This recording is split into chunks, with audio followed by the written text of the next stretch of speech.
All right, from there, give me, let's do some more examples. Give me Hebrews, the 7th chapter. Hebrews, the 7th chapter. This one, buckle down. A lot of people mislead and misread this. Hebrews chapter 7, verse 1. Hebrews chapter 7, verse 1. Come on. For this is Melchizedek, king of Salem, priest of the Most High God, who met Abraham returning from the slaughter of the kings and blessed him. So wait a minute. This is, for this Melchizedek, king of Salem, priest of the Most High God, who met Abraham returning from the slaughter of the kings and blessed him. Okay, remember we read earlier Romans 15:4? This right here is referring right back to what we read aforetime, Genesis the 14th chapter. Let's get that. Whole Hebrews 7, because we're going to pull this account where King Melchizedek met Abraham after he returned from the slaughter. Genesis chapter 14, you're going to start at verse 17 when you get it. Let me get it with you. Genesis chapter 14, yeah, start at verse 17. Verse 17. Right. And the king of Sodom went out to meet him after return from the slaughter of Chedorlaomer and of the kings that were with him at the valley of Chavah, which is the king's dale. Read. And Melchizedek,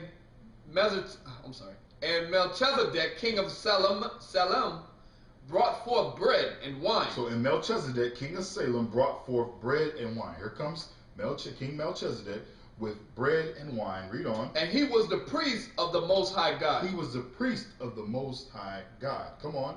And he blessed him and said, Blessed be Abraham of the Most High God. Who's he meeting with? Abram, which is Abraham. This is what it's talking about in Hebrews 7, when Melchizedek met Abraham and blessed him. Read. Possessor of the heaven and earth. Okay, so go back to Hebrews 7. We just wanted to get that account so brothers understand what it's speaking of. Wait, hold on. Let's finish this so we don't have to come back here. Verse 20. Right. And blessed be the Most High God, which hath delivered thy enemies into thy hand. Read. And he gave him tithes of all. So what happened when Abraham seen the priest of the Most High God, Melchizedek? He gave him tithes of all. Abraham was happy, and he gave him tithes of everything. Go back to Hebrews chapter 7 and start at verse 1. I wanted to get that so we could just call it back to remembrance when we get there. Hebrews chapter 7, verse 1. Read. For this is Melchizedek, king of Salem, priest of the Most High God, who met with Abraham returning from the slaughter of the kings and blessed him. He blessed. Melchizedek blessed Abraham. Read.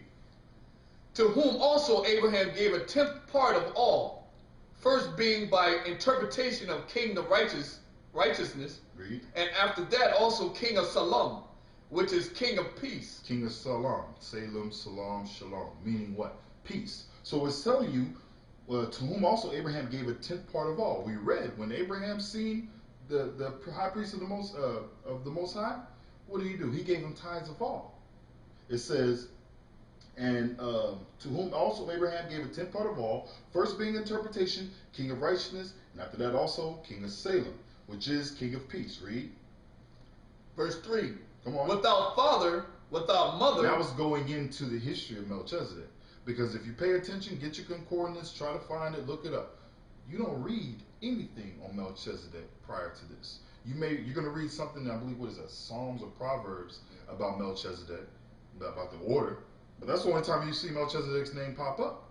So where did Melchizedek come from? It says without father. You don't read about his descendants, where he came from. Read.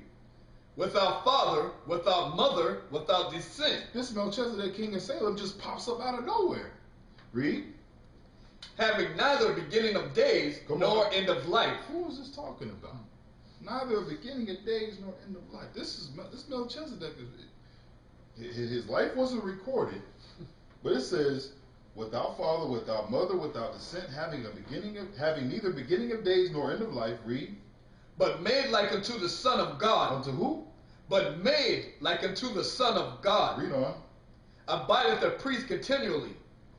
Okay, so wait a minute. Who is this Melchizedek? Who is this speaking of? Made like unto the Son of God. Melchizedek was Christ. He was Christ. And Christ actually referenced the account and what happened. And the people, the Jews that was there, they was blown by what Christ was saying. Let's get that account. Go to John chapter 8. Let's get when Christ actually referenced this and what took place. St. John's chapter 8. I want to start at verse 53. St. John's 8, verse 53.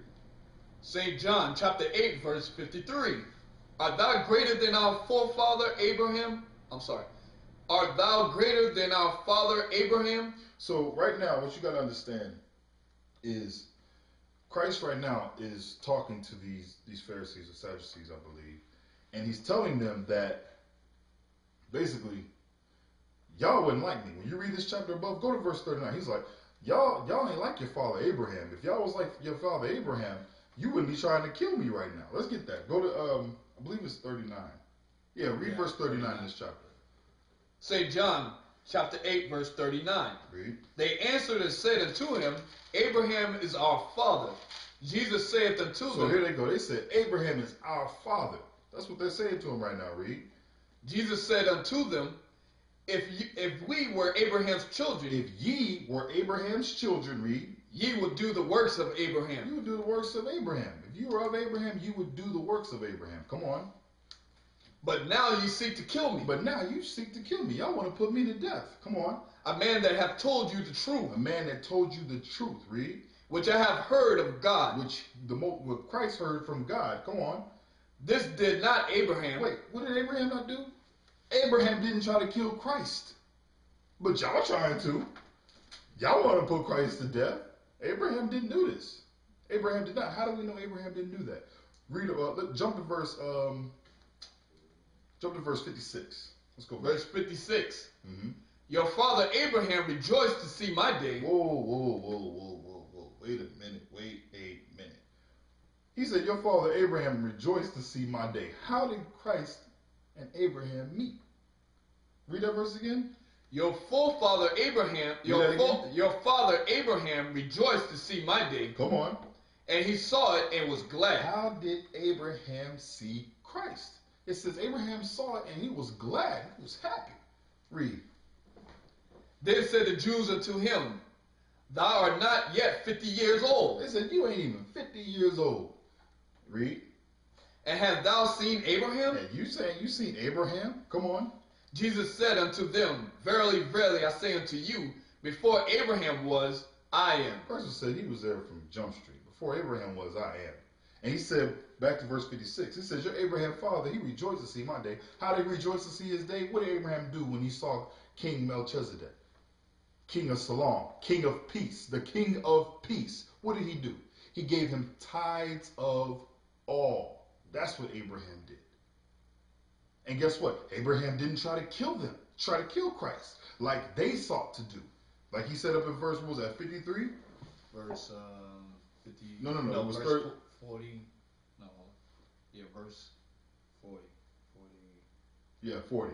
But now ye seek to kill me, a man that have told you the truth, which I have heard of God. This did not Abraham.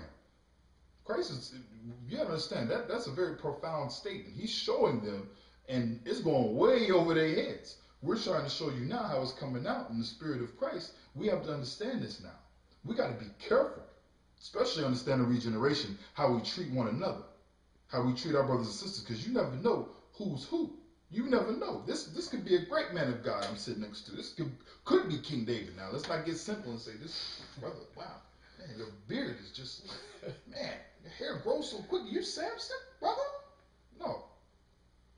I'll tell you, bro, over the years, there's been some things take place within our nation that we've grown away from. But in all, we must understand these scriptures. Let's get some more understanding or some more examples. Go to John 9. Let's do that one. We're already right here. Yeah, we're already here. Start at verse 1. Let's get into the mind frame of our forefathers. Let's get into the mind frame of the people that were there with Christ at this time. John chapter 9, verse 1. Come on. And as Jesus passed by, he saw a man which was blind from his birth. So Christ was walking by and he